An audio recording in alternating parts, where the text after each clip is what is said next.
Hi there, this is Jeffrey West with a Green Print for Life. We're sitting in my vehicle overlooking the highway here, and as many of you are probably starting to hear, there is an organized protest beginning to take place involving the truckers. Now, this is a little bit complicated, and to try to explain all of this could seem a little bit challenging to most people because things may not always be what they seem on the outset. I've been kind of trying to think of a way to explain this in an analogy that people can relate to. And I'm going to try this to see if it works because Parry Sound is a hockey town. Let's think of a hockey game. So you've got one team, the home team, playing the team that is away. And everybody's enjoying the game. You're going along, you're following the game. Some are into the game, some are not into the game. But what usually happens when a fight breaks out? Suddenly, this is when people start getting really excited, and everybody's jumping and saying, oh yeah, kick the crap out of them, blah, blah, blah, blah, blah. So while you might be enjoying the game, people tend to get wound up in the fight itself. Now, why is this relevant? We in society have been socially conditioned to fight. And what the potential is for this truckers' strike is to get people wound up into such a state where they begin to resist in a more physical way. And this is what the government and law enforcement really want. They want people to react in a more violent way so that it justifies having action on the people. Government and police do not know how to respond to peaceful resistance. They do know how to respond to more violent resistance. And even when the protest is peaceful, as we saw in the G20 summit in Toronto, there were police officers who became agents provocateurs. They dressed up as the protesters. They went out to stir up trouble within the crowd. We saw this in Ukraine, in Kiev, during the Maidan protests. There were snipers up on the roof shooting both sides to stir up trouble.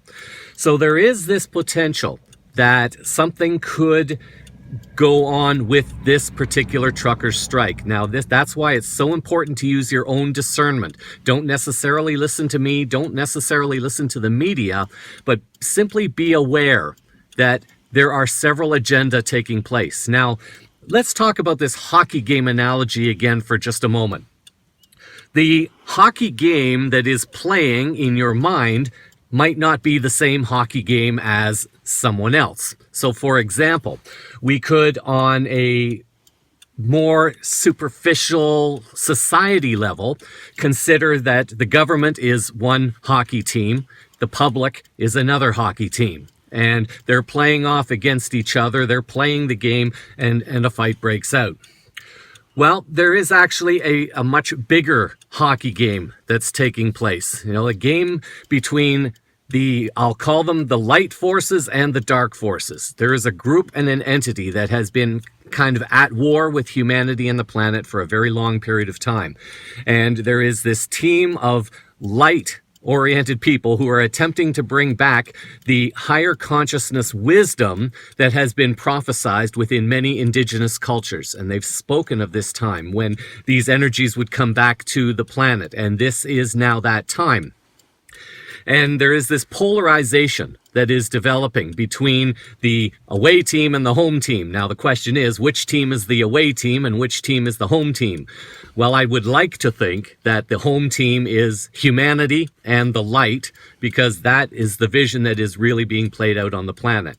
So I don't want to make this too long for this particular video, but what I do want to highlight is that things are coming up to a head now. We're coming into the third period right now. And in some people's minds, the game might still be tied.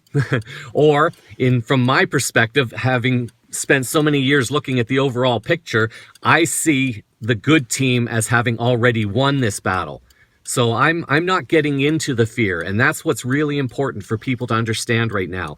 If you go into the energies of fear, then you are giving power to the dark. And if you consider a bedroom, for example, darkness is passive. It's just there. But the moment you turn on the light, the darkness disappears. There is no power in darkness. So people need to find their own inner power. They need to find that light. And you just have to be that light to expose all this darkness that's going on nationally, provincially, and even municipally. In Parry Sound, across Muskoka. We have to find that power within ourselves and shut it down. So we're going to kind of leave it at that for now. And perhaps we'll talk a bit more in an upcoming video about how this could all play out. But stay out of fear as much as possible. Just be light, and we can expose as much of this as possible and try to keep the violence to an absolute minimum, because this is not how we want to create the new earth. The Green Print for Life is built on solutions.